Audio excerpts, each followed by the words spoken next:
I'm Suruti. And welcome to the original bonus content so that you get every month on top of everything else. But this one is like, what's the word?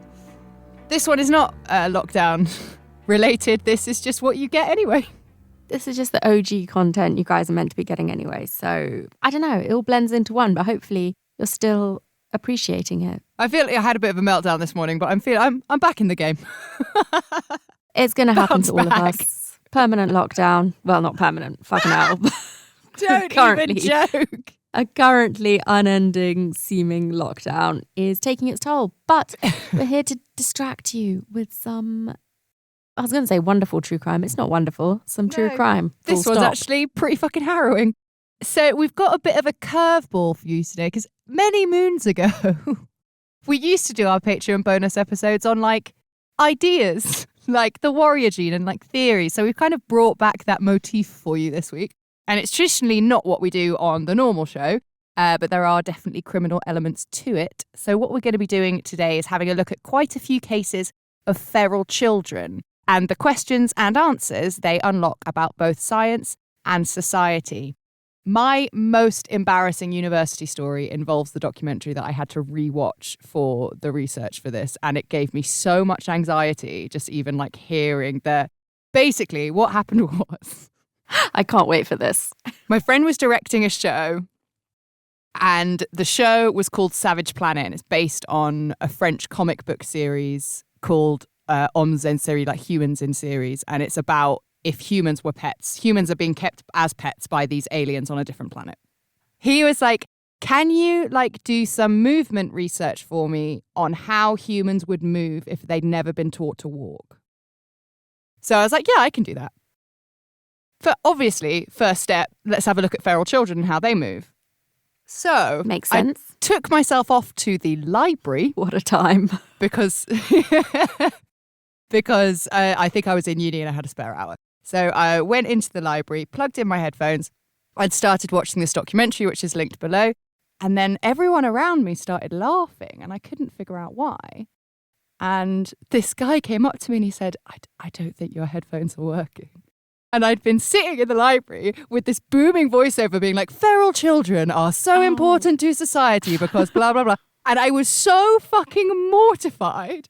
Like, I just did not know what to do, because it could have been uni work. I could have been doing anthropological uni work while watching that. But like, it was so, and everyone just found it so fucking funny. I didn't know anyone in there either, because like SOAS is like 80% master's students. So like, it wasn't like it was just my mates. It was people I did not know.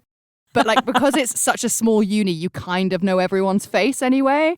So it was, oh my God, it's horrific. And then I like went into the like common room, and my friend was there, and I was like, you will not believe what has just happened to me. Even talking about it, I'm like shaking. Like I've got this like weight in my chest. It was awful. Well, joke's on them now, Hannah, because several years later, you are now using that documentary to further your podcasting career. So Yeah, whatever. true.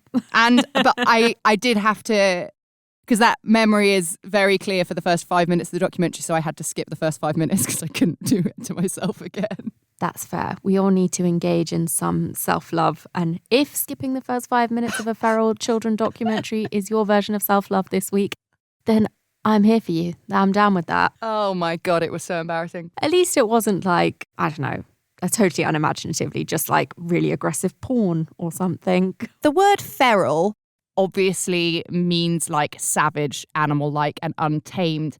And when applied to children, the term usually refers to a child who has been neglected so thoroughly by their parents that they've never learned the skills of basic human interaction, toilet training, or speech.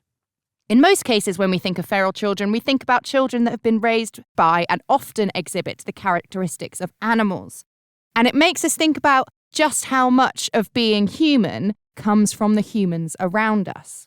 And that is a question that we will be under absolutely no circumstances even attempting to answer today. But we'll have fun. We'll have a go. As I'm sure you all know, because you're all very intelligent people, there have always been stories about feral children, the most famous being Mowgli from the Jungle Book, which was first published in 1894. I had no idea it was that long ago. Bloody hell. Who wrote Jungle Book? Rudyard Kipling. Rudyard Kipling, that's the one. I was thinking about this the other day because, like, obviously the Jungle Book, like Disney film, came out, years and years and years later.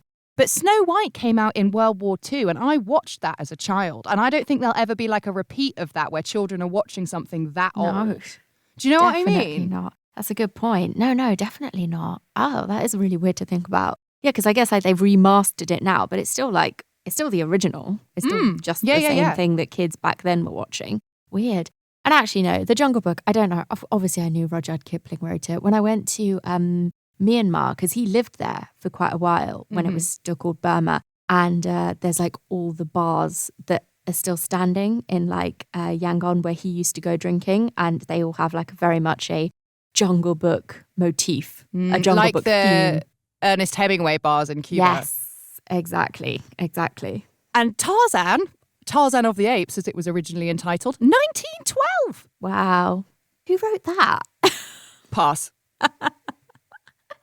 Yeah, this isn't a fucking literature podcast. Shut up, everyone yelling that at me right now. Yeah, and actually, if you do know who wrote Tarzan of the Apes, you actually get 10 points deducted for being a smartass. So that's how that works. Exactly. Those are the rules. Yeah, now. I don't make them, I just enforce them. So those are obviously very old examples of feral children's stories. But there have, of course, been real-life instances of feral children for even longer than that. The widely accepted first ever real-life case of a feral child that has actually been documented was in 1731 in the French village of Sonji? Sure, whatever. Sure, Sonji. If you're from there, give us a shout. Hello. So the so-called wild women of Champagne were spotted by villagers running through the forest, brandishing a club and wearing animal skins. It's very like a cavewoman-esque vibe. I don't think this one counts for reasons that we will come on to, but I thought I'd put it in anyway. Yep, we will very soon be coming on to those reasons. But there are accounts of this wild woman being anywhere from age 10 to age 18. She was small but strong and apparently killed a guard dog once.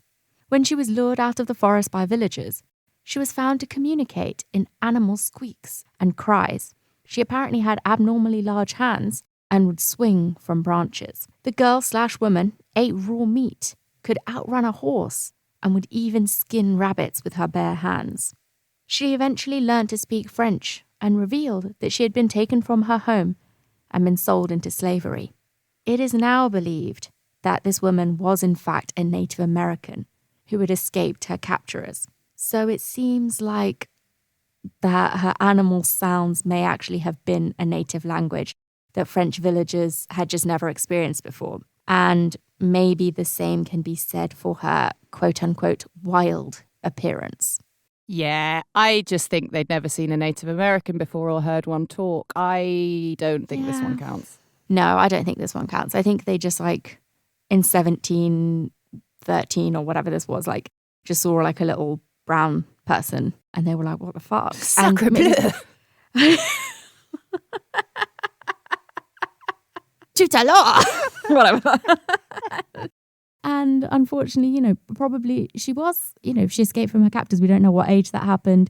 She possibly was exhibiting some strange things because she maybe was on her own for quite a while. But I think, possibly not exactly a clean example of a feral child. Exactly.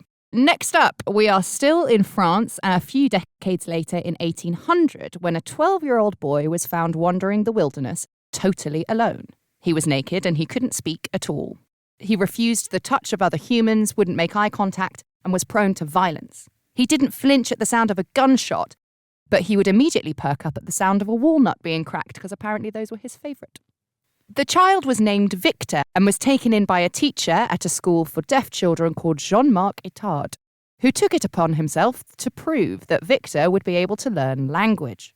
For years, Etard attempted to tame wild Victor with a series of games. Victor learned to differentiate between sounds. He knew the difference between a drum and a bell when blindfolded, for example. So they'd play this game together where Etard would blindfold Victor and then he would play a drum or ring a bell and Victor had to emulate the sound he heard, which he could do. So he could differentiate between the two sounds. Eventually, after much training, Victor washed, wore clothes, and went for long walks with his carers without running off. And he actually became quite affectionate and understanding. There's a really nice story where, so it's this Jean-Marc character and his housekeeper that are looking after Victor, and the housekeeper's husband died. And one of Victor's jobs was to lay the table for him, the housekeeper, and the housekeeper's husband. And after he died, he did it and did 3 place settings. And the housekeeper started crying, and he looked at her and he took the place setting away and put it. And so it was just 2. So like he understood. He just couldn't communicate. That just warms my heart right up. Yeah. And Victor did eventually manage a few words, and he understood basic commands. But eventually, Jean-Marc Guitard, in a bit of a dick move, I think, just sort of gave up and was like, actually, I can't teach you anymore. See you later. I'm off. Come on, mate.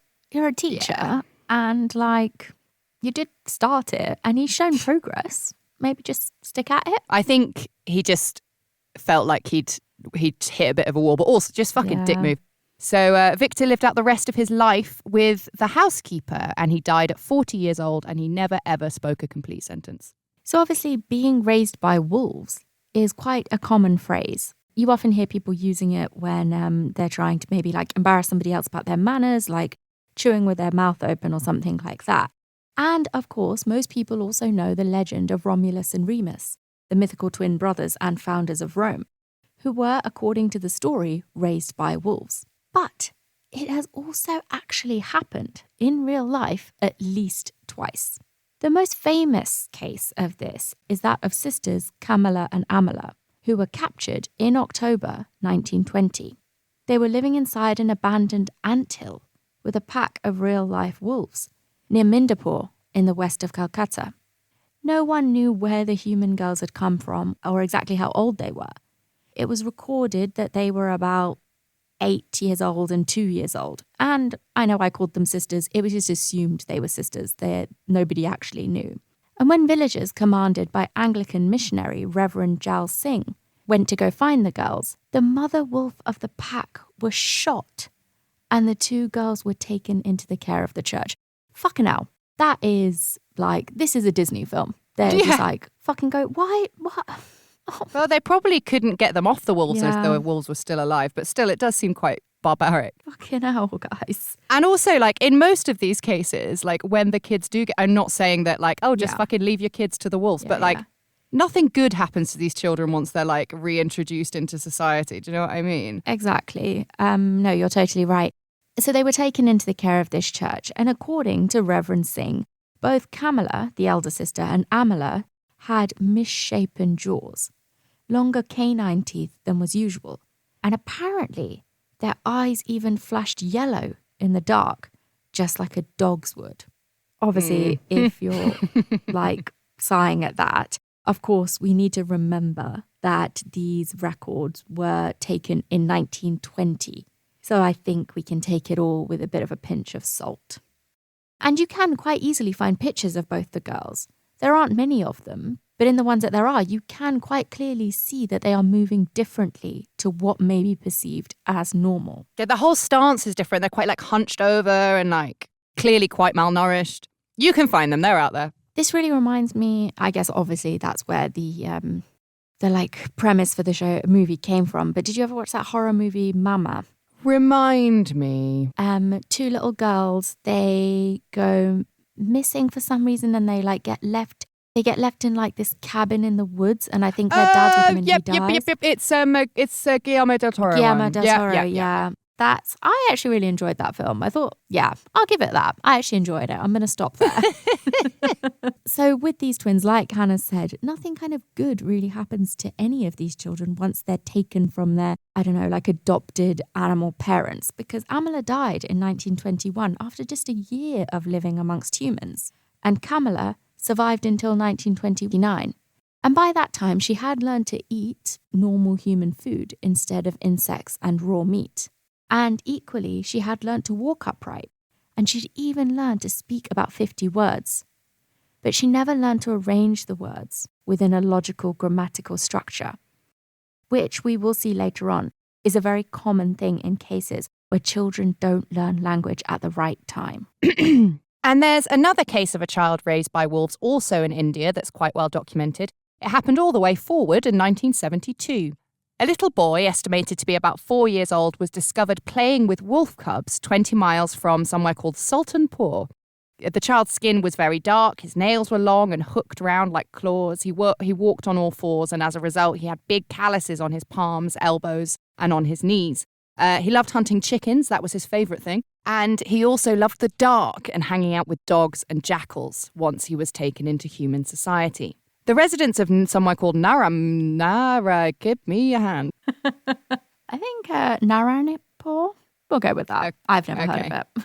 That one. They named him Shamdeo, and they managed to get him to stop eating live animals and raw meat. But he never learned to speak. But he did master some basic signs. Isn't it really interesting? Because obviously all of the other things like eating raw meat or hunting animals, that is like down to survival because they've seen these animals doing it and they're doing it as well.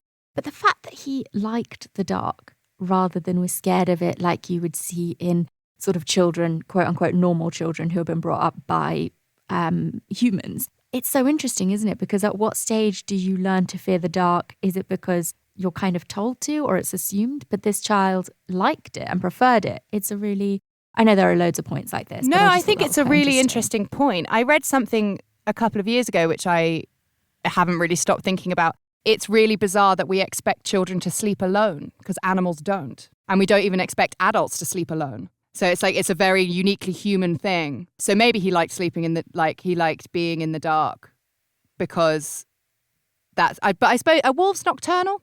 I suppose they must be. I don't know. I don't know. Yeah, I guess so. Maybe. I don't know. They can't be howling at the moon in the daytime, can they? This is very true. Good point. But yeah, maybe he was never scared of the dark because he was never alone in the dark like our kids are. But yeah, interesting. We're done with wolves. Let's bob over to Africa, where in 1960, anthropologist Jean-Claude Auger was travelling across the Spanish Sahara. And during his travels, he came across some nomads who told him about a wild boy who was living amongst the gazelles just a few miles away. This is an anthropological wet dream, especially back in the 60s where ethics were not really a thing that anyone thought about within the discipline at all in any way. So naturally, Jean-Claude decided that he was going to catch the wild boy and make his anthropological millions. He managed to track the herd of gazelles and spotted the boy running totally naked. I looked for the collective noun for gazelles, and unfortunately it is just a herd. I thought there might be a fun one, but there isn't. Oh, that is quite disappointing. You'd be disappointed if you were a gazelle. Yeah.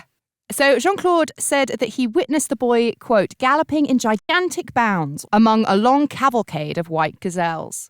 The boy travelled on all fours for the most part, but occasionally would walk upright. Jean-Claude concluded that this meant the child must have been abandoned at about 7 or 8 months and had probably learned to walk a little bit or at least stand before he transitioned to his gazelle gait. The boy twitched his scalp, nose and ears just like the rest of the gazelles in response to noise. He ate roots with his teeth and the occasional lizard or worm. According to Jean-Claude, the boy's teeth were level like those of a herbivorous animal. I have no idea how he managed to get close enough to the boy to record that. And I think the next part of the story makes it quite difficult to believe. In 1966, so that's 6 years after the first sighting of the boy, an attempt was made to catch this gazelle boy by helicopter, but it was completely unsuccessful.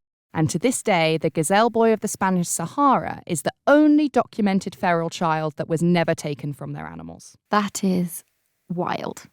Yeah. I mean, if this is all true, that is completely crazy because again, the other thing with this particular case with the gazelles is a lot of the other stories we look at when it's feral children, they're either with like wolves or dogs or monkeys, animals that we can in some way sort of relate to. Monkeys and stuff being obviously quite close, quite humanistic looking faces, and dogs being a natural sort of companion, even if they're wild, like a wolf. They have like those big soft eyes, blah, blah, blah. But gazelles, I know. It's such a different, like completely different species. Yeah, totally. You can't snuggle a gazelle. They hoof you in the face. Exactly. Oh, yeah. Weird. And they're fast. Like, how is he keeping up with them? That's what I want to know. How did he survive a stampede? No idea. How was he not eaten? He would have been the weakest one that would have been fallen behind, surely. True. Weird. So this next one is a little bit dubious, but it is interesting. In 1954, in Colombia, a 5-year-old girl, who is now known as Marina Chapman, was kidnapped from her village and abandoned in the jungle. She claimed to have lived with a family of capuchin monkeys for 5 years before she was discovered by hunters and returned home. Marina never lost the power of speech, so she was actually able to communicate her experience in the jungle really clearly. She told people that she'd survived eating berries, roots, and bananas that the monkeys had dropped. She said she slept with the monkeys inside trees. She said she walked on all fours like the monkeys, but that they weren't her friends initially. They didn't feed her. She had to scavenge their leftovers. Marina claims that there was a time when once she became really unwell with food poisoning, and she was convinced that she was going to die, until a monkey led her to a pool of water and gestured to her to drink it. Marina did as she was told and vomited almost immediately and began to get better. Dr. Monkey's in the house. I know. Paging Dr. I know. Monkey. Did you eat that? Come on, let's go get you some fucking gross water that will make you vomit up You those berries. stupid human. Even we know we don't eat that one. So after a while of this kind of behavior and like mild help, eventually Marina says that she was invited into the fold, and the monkeys would do things like check her hair for lice, like they did with the others. Marina Chapman now actually lives in Yorkshire, here in the UK. She's married and has 2 daughters. But her story has come under a lot of skepticism. However, medical testing was carried out on Marina's bones, and they did detect a period of malnourishment that does coincide with when she claimed to be living with the monkeys. So it was concluded that Marina's story was entirely possible. I'm not sure how true that makes her monkey friend story. I think it just proves that she was in the jungle for a long time with very little food. Yeah, I mean, apparently Marina's quite chill about this. Like, she still gives interviews and stuff, but like a lot of people just don't believe her. But she definitely was not at home for 5 years. So Yeah, and it kind of makes sense. It's like, would you just be wandering around in the jungle? Like, I feel like if you were in the jungle for 5 years totally on your own, would you not go a little bit mad? I mean, I know I've talked, I feel like she must have had something or somebody with her, because I know I've talked about I Shouldn't Be Alive before. And if you guys haven't watched it, you definitely should. There's one where a guy gets lost in, actually, I think it was in the Colombian jungle as well. And I think he's lost for like 3 months and he totally fucking loses it, as you would. So 5 years, maybe there's some truth to the monkey story. there is a more well-documented monkey story that comes from Uganda. Apparently in 1988, a little boy called John ran away from his home after witnessing his father murder his mother. He was about 3 years old, and he was taken in by a family of monkeys, and he lived with them for a further 3 years. He was discovered and moved to an orphanage in 1991, by which time he had started to walk on all fours like a monkey. John made excellent progress when he was taken in by humans and learned to speak with relative ease. John still retains memories of the monkeys offering him food and teaching him to swing from the trees. In 1999, John travelled to the UK as a member of the Pearl of Africa Children's Choir, and he seems to be living a fairly normal life. Good for John. He was young enough, I think. I think that's the thing. Yeah, I think that's it. As we'll go on to talk about, it feels like there are key points at which things need to happen and key points at which things need to be undone or go to quote-unquote normality, and it seems like it happened for John. That's a nice one. The next story we've got is not as nice. In 1991, in Ukraine, there was an 8-year-old child called Oksana Malaya. Oksana had not run away from home. She had not been lost or abandoned. Her parents were alcoholics, and when Oksana was 3 years old, they decided that rather than care for her, they'd just leave her outside in the garden. And so the young girl crawled into a dog kennel for shelter. Oksana lived with the dogs in that kennel for years. In Ukraine at the time, stray dogs were everywhere, and for Oksana they became something like a new family. And by the time Oksana was rescued by social services, she was walking and barking like a dog. She also sniffed her food before she ate it, and had all of the heightened senses that you would expect to find in a dog. And you can find footage of Oksana really quite easily, especially in the documentary that we've linked in the show notes below. And as you will see when you watch it, it is pretty shocking. It doesn't sound like when she's barking, it doesn't sound like a human imitating a dog. It sounds like a dog. It is mad. It's I've never seen anything like it. It is. It's so, I know exactly what you mean. And I wonder if it's an element of, even if I were to bark or pretend to do that, there's an element of like still a feeling of inhibition. Like I'm still actually holding back a bit. Whereas with her, she's not, because that's how they communicate. But again, I don't know. Like it feels very chilling. You know, if we were to imitate a dog, we would be imitating it for a laugh. We don't need to do it to survive. Exactly. It's a comical way to do it, whereas she's doing it, as you said, because she's a part of that system. So once she was in the care system, Oksana gradually learnt to trust humans again.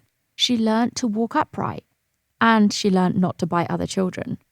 She learnt to speak in short sentences, and at the end of the documentary we watched, she tells a story about the abuse that she had suffered at the hands of her mother. Now, of course, we don't speak Ukrainian, so we don't know how disjointed her speech actually was. But the translation that they give underneath seems pretty coherent. And Oksana now lives in a clinic where she works with animals. Yeah, so she's okay. Yeah, She's I feel talking. like that isn't a nice one, because it's not like it happened by accident. Yeah. Like these people willfully neglected and abandoned their child. But she does seem to have come out of it okay, I guess, in some way. So before we absolutely ruin your entire day by telling you about the most famous feral child of all, let's have a quick look at why feral children are so fascinating and why scientists and linguists alike are totally obsessed with them. And it all comes back to everyone's favourite, the nature versus nurture debate. Children acting like animals after being raised like animals weighs quite strongly in favour of nurture being the overriding factor in what makes us who we are. I read a study once about tiny weenie babies, like hours old, days old babies. And the study showed that they will imitate the facial expressions they see on the humans around them, even when they're like teeny tiny. So like that study concluded that there is something inherent in us that knows that we are a human. We're not a table, we're not a lamp, we're not a phone, we are human. But I suppose when you look at stuff like feral children, it's just, you could probably argue that no, we know we're alive. We don't necessarily know what species we are. I think when you look at the feral children cases, it makes that argument much stronger, that we have a sense of like being here. We have a sense of consciousness, but as to who we are and what we are, it feels like that is something that is developed. And it is, as you said, they're impersonating or mimicking the facial expressions of whoever is around them. So it seems that is massively influenced by your environment and who is there. So for these kids, sometimes it's dogs. Scientist Winthrop Kellogg set about proving that he thought nurture would overtake nature when he took a baby chimpanzee into his own home and attempted to raise it as a human child alongside his infant son. And you can see like pictures of like the chimpanzee wearing a nappy, sitting in a high chair right next to his toddler son, and they're like the same size, being fed the same stuff, being like shown the same. Have you seen Project Nim? No, I haven't. Oh, it's so good. It's basically the same thing, but I think it's in like the late 80s. But I've probably got that totally wrong. Basically, this family take in this chimpanzee called Nim and like raise it as a child. And he like learns sign language and stuff, and it all goes really well until he becomes absolutely fucking massive. Classic. The classic tale. Somewhat like The Rise of the Planet of the Apes, except until the ape is like, fuck humanity, I'm going to go join my brethren. I don't know. I actually quite like The Rise of the Planet of the Apes. I think it's quite a good film. I've never been able to get through a whole Planet of the Apes film because it always just reminds me of the bit in The Simpsons where they do Planet of the Apes, the musical. And he's like, I was wrong. It was Earth all along. And I just can't get past it in my head. Dr. Seuss, Dr. Seuss. That's all I can do. That's amazing. Oh, I think if great there's any sequence from The Simpsons that is implanted on my brain, it is Planet of the Apes, the musical. I mean, it's a strong musical. Fair enough. Mr. Winthrop Kellogg, which I think I might have to put him in my best names of all time catalogue, he very quickly terminated his experiment when his human son started to imitate the shrieks and mannerisms of the chimpanzee. So that one really backfired on Mr. Kellogg.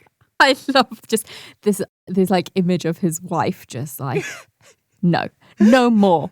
No fucking more, Winthrop. I've had enough of this. Get him out of here. Get rid of the chimp.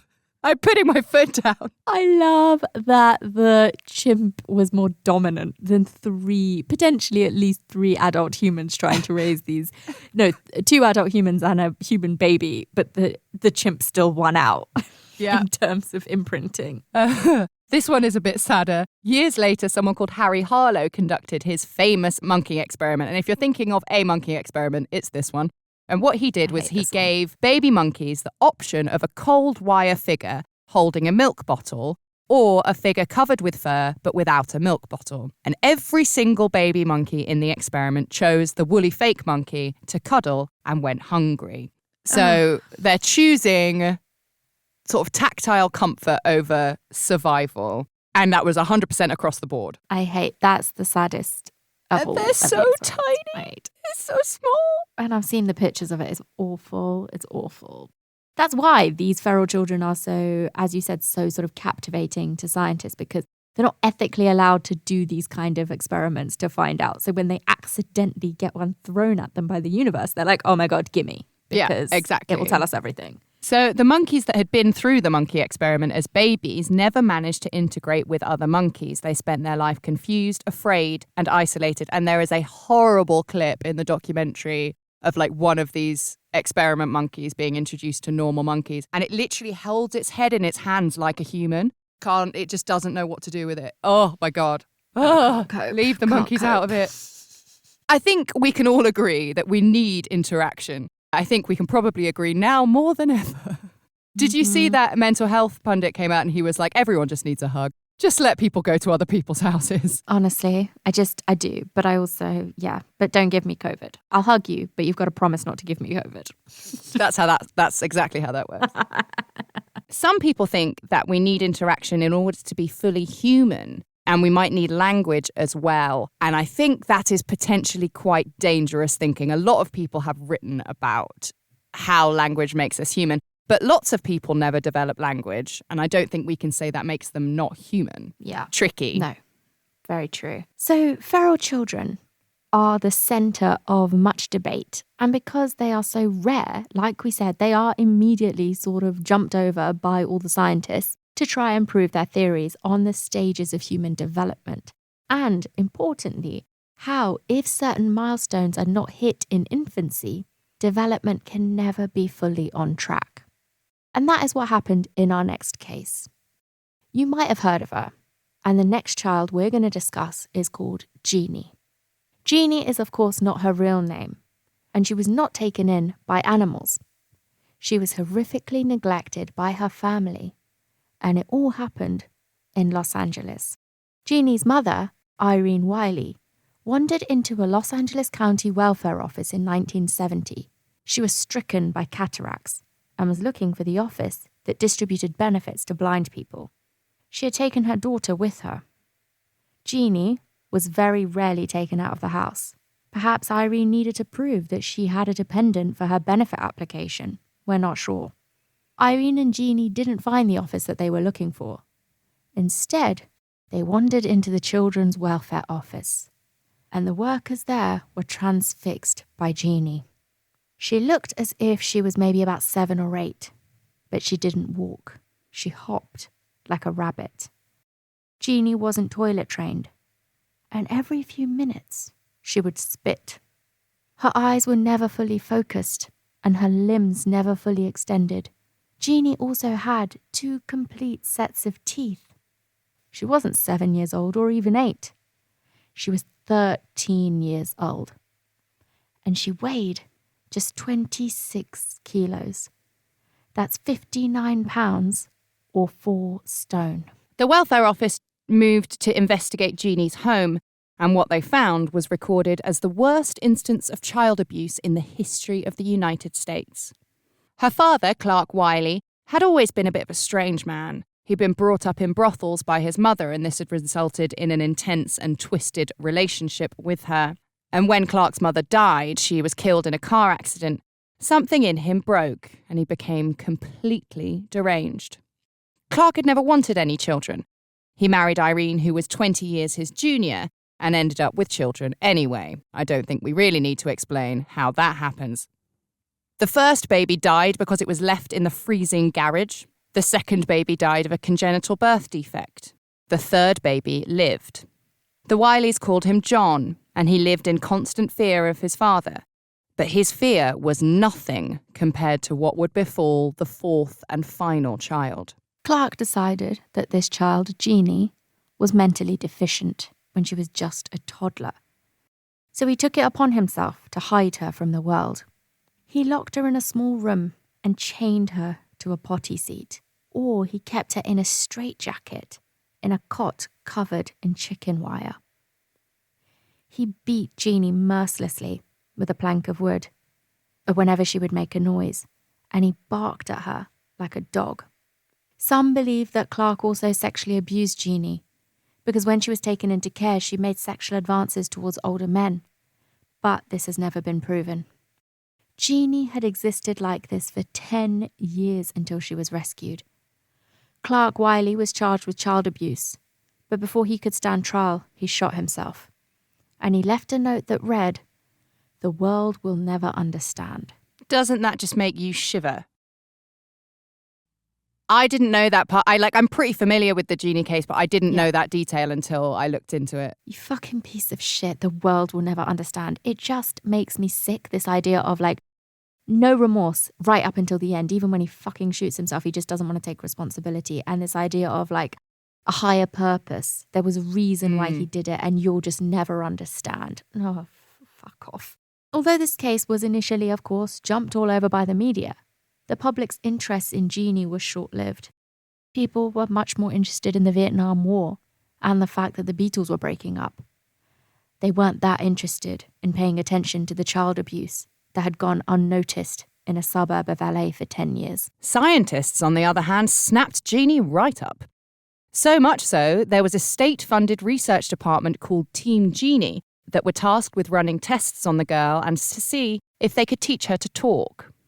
They saw this as a unique opportunity to study brain and speech development and how people exist without them. Team Jeannie's main objective was to ascertain if Jeannie's developmental delay was a product of her abuse or whether she had been born with it.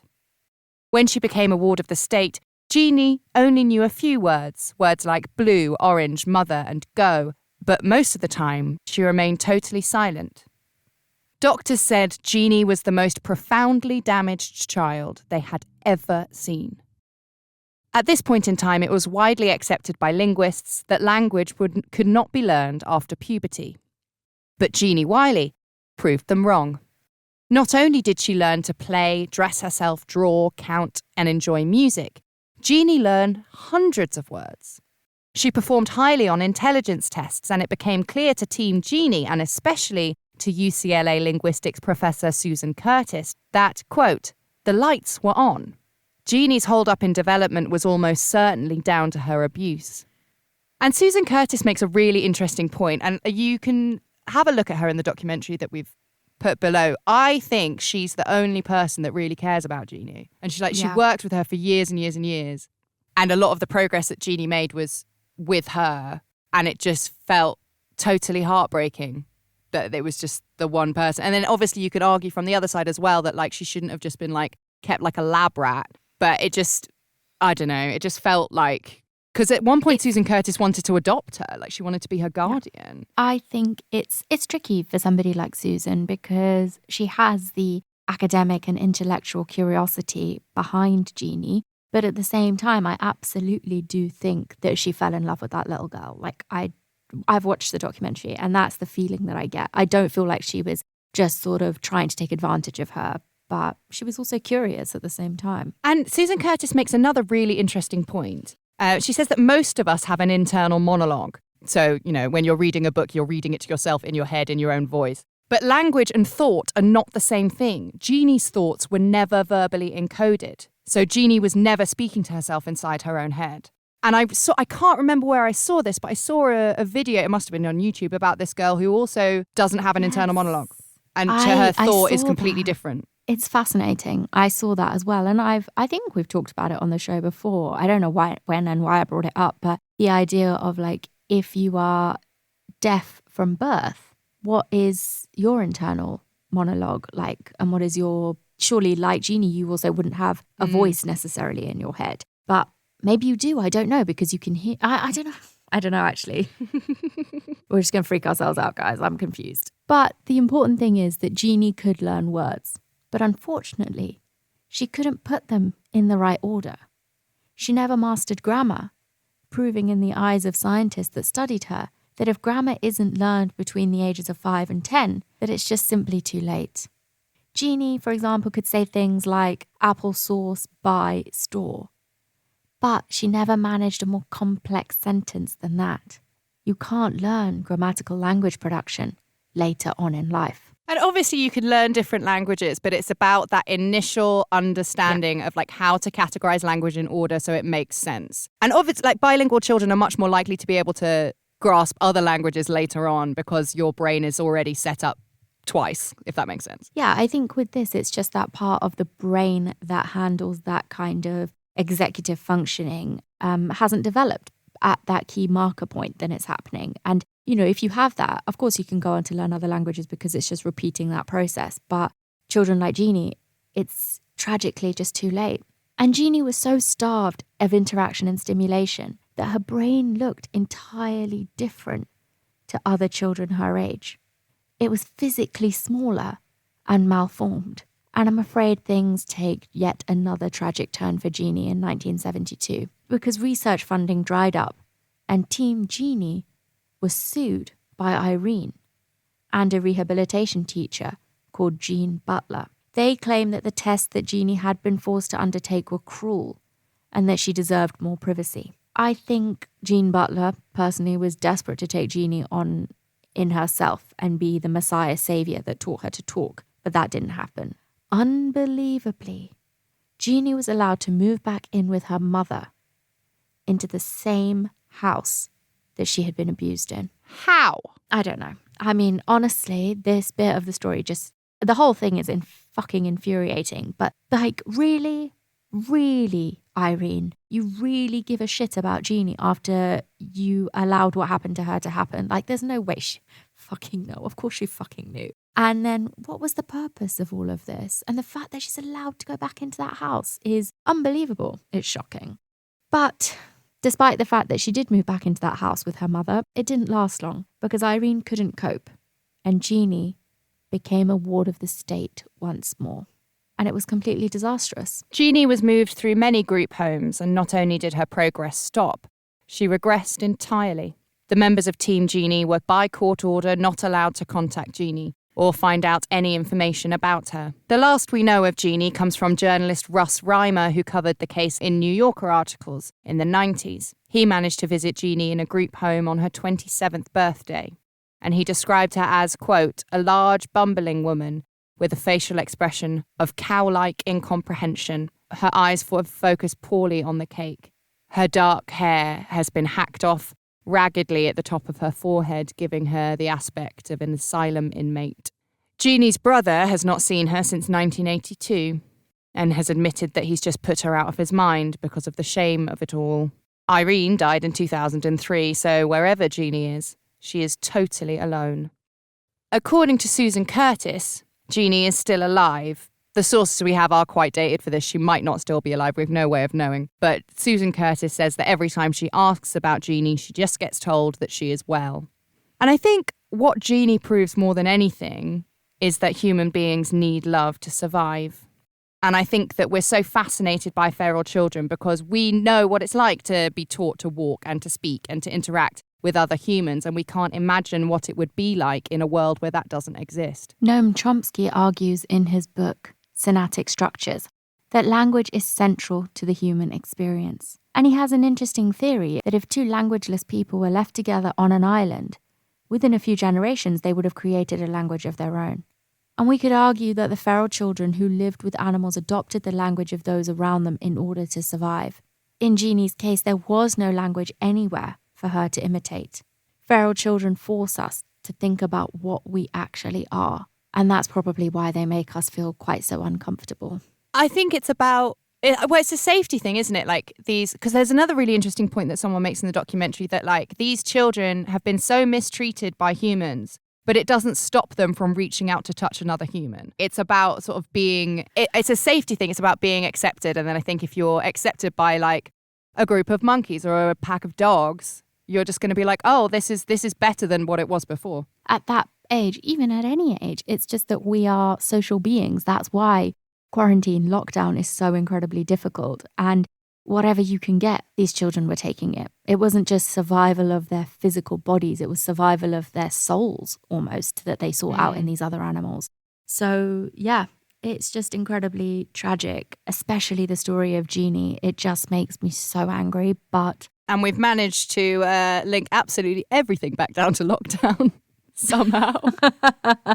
That's what we do now. We are a true crime connecting coronavirus podcast, only on not the main shows. So hopefully, not enjoyed, but hopefully you guys found that interesting. And yeah, let us know what you think. I'm sure there are a lot of theories, lots of cases you guys have read about. So let us know, as usual, on all the social medias. And yeah, other than that, we'll see you soon. See you in 5 minutes. Bye. Bye.